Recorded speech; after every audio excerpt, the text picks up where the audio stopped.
The Really Awful Musicians. Story and pictures by John Manders.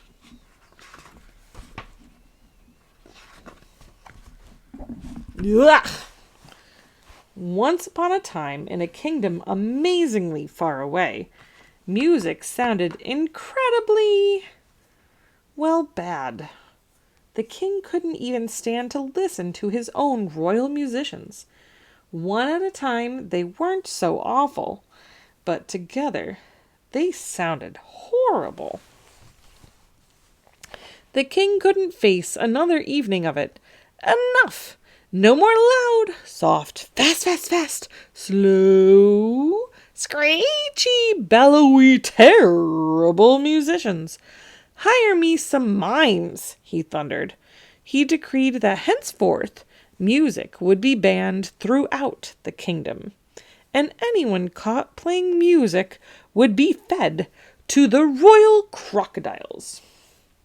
The king's men-at-arms were everywhere, rounding up musicians. The royal crocodiles never had it better. Be it known henceforth there shall be no music anywhere in the kingdom by order of the king.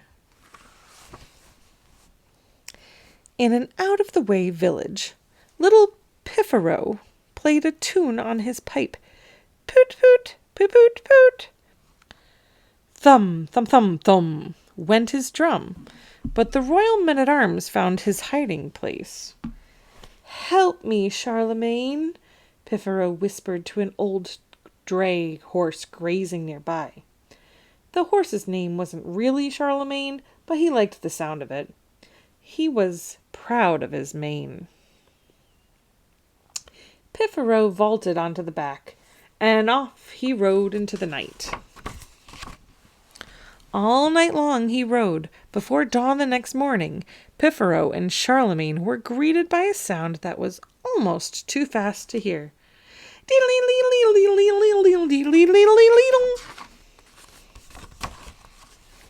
I, Espresso, am the fastest musician in the kingdom. Fast, fast, fast, blurted the mandolin player.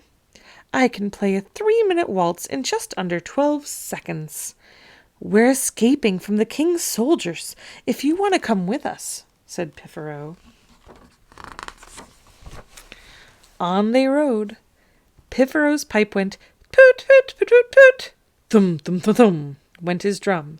Espresso's mandolin went dee-dee-dee-dee-dee-dee-dee. As the sun rose, Piffero, Charlemagne, and Espresso noticed a teeny tiny wee little tune that was almost too soft to hear. Plinky, plinky, plink, plinky, plink. It was a little musician playing a tiny harp. I'm Serena the Silent, she whispered. I hope I'm playing quietly enough. What? Asked Charlemagne and Espresso. Come with us if you don't want to be an appetizer for the royal crocodiles, said Piffero. So on they rode. Piffero's pipe went poot, poot, poot, poot, poot. Thum, thum, thum, thum, went his drum. Serena's tiny harp went plinky, plinky, plink, plinky, plink. And Espresso's mandolin went dee-dee-dee-dee-dee-dee-dee-dee. Around noon, they were nearly knocked over by sound waves. Womp, womp-a-womp, womp-a-womp, womp, womp. The sackbut player paused for breath and said, Congratulate me! I, Fortissimo, won the loudest musician in Bombardi Award this morning. But Bombardi is at least 3 days' voyage from here, said Charlemagne. That's what makes it so impressive, boomed Fortissimo. Jump in the cart, sighed Piffero, and on they rode. Womp, womp-a-womp, womp, womp, went Fortissimo's sackbut. Piffero's pipe went poot, poot, poot, poot, poot. Thump, thump, thump, thump, thump, went his drum. Serena's harp went plinky, plink, plinky plink, plinky plink. And Espresso's mandolin went dee-lee-lee-lee-lee-lee-lee-lee. A few leagues down the road, they almost flattened the slowpoke, inching along in front of them and going, wah, wah, wah, wah. Can you go any faster? Asked Charlemagne. No, replied Lugubrio sadly. I started playing this particular piece when I was a boy, and I'm just now starting the middle section. Well, climb aboard. The king's crocodiles are hungry already, said Piffero. On they rode. Womp, womp, womp, womp, womp, went Fortissimo Sackbutt. Wah, went Lugubrio's contrabass recorder. Serena's harp went plinky, plinky, plink, plinky, plink. Piffero's pipe went poot, poot, poot, poot, poot. Thump, thump, thump, thump, went his drum.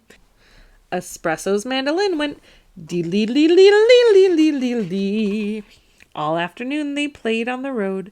They played fast, slow, loud, and soft, all at the same time. Finally, Charlemagne couldn't stand it anymore. Enough! You guys sound terrible. Why don't you all play together? The musicians stopped and looked at each other. Then at the horse. Charlemagne drew 5 long lines in the dirt. These lines are us riding along. I'll make hoof prints on the lines to show high notes and low notes. The high notes will be up here, the low notes will be down here, and the middle notes will be in the middle. I'll mark time with this stick so you know when to play the next note. They looked at Charlemagne's hoof prints and followed his stick while they played. Each musician listened to the others. When they all played together, the music sounded beautiful for the first time ever. And then the king's coach came barreling down the road. Halt! Cried the king. Do I hear musicians? Before the men-at-arms could grab them, Piffero, Espresso, Serena, Fortissimo, and Lugubrio started to play together. The men-at-arms applauded. Gadzooks, how lovely, cried the king. How would you like to play at my castle? You won't feed us to your crocodiles? Asked Piffero. Not if you play like that, decided the king. They can eat the mimes.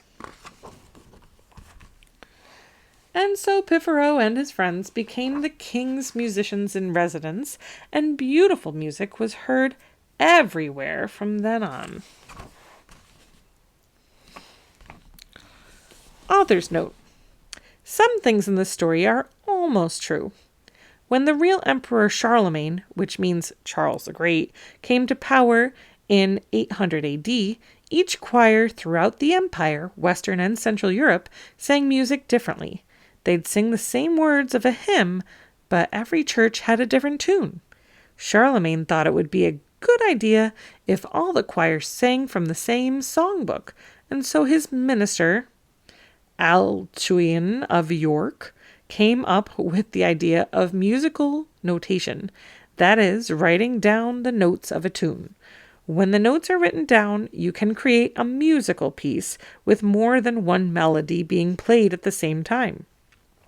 It's notation that makes it possible for composers to write symphonies for large orchestras. Pipe and tabor. The pipe is a woodwind instrument, and the tabor is a drum, a percussion instrument. One musician can play both at the same time.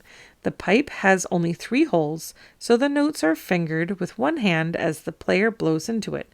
The tabor can be slung over the shoulder or hung from the waist or even the wrist, and the player beats time with the other hand. Mandolin. The mandolin is a string instrument, a member of the lute family. The strings are plucked rather than bowed or strummed, so each note goes quiet very quickly. The player must pluck fast to get sustained continuous music. Contrabass recorder. A recorder is a woodwind instrument. A player blows into one end and achieves different notes by stopping the holes along its side with the fingers.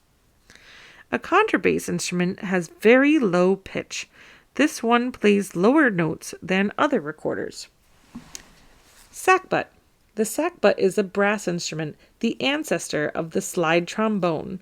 The French name for it was sac-bout, meaning push-pull, which is what the player does with the slide part of the instrument to sound different notes. Harp. The harp is a string instrument, the only one with strings perpendicular to the soundboard. They stand straight out from the soundboard rather than being stretched across it, as on a mandolin. This story was partly inspired by Piffero, the Renaissance band. If you'd like to hear some really good musicians, please visit their website at www.piffero.com. If you're lucky, they'll stop by your town to give a concert. No mimes were harmed in the making of this book.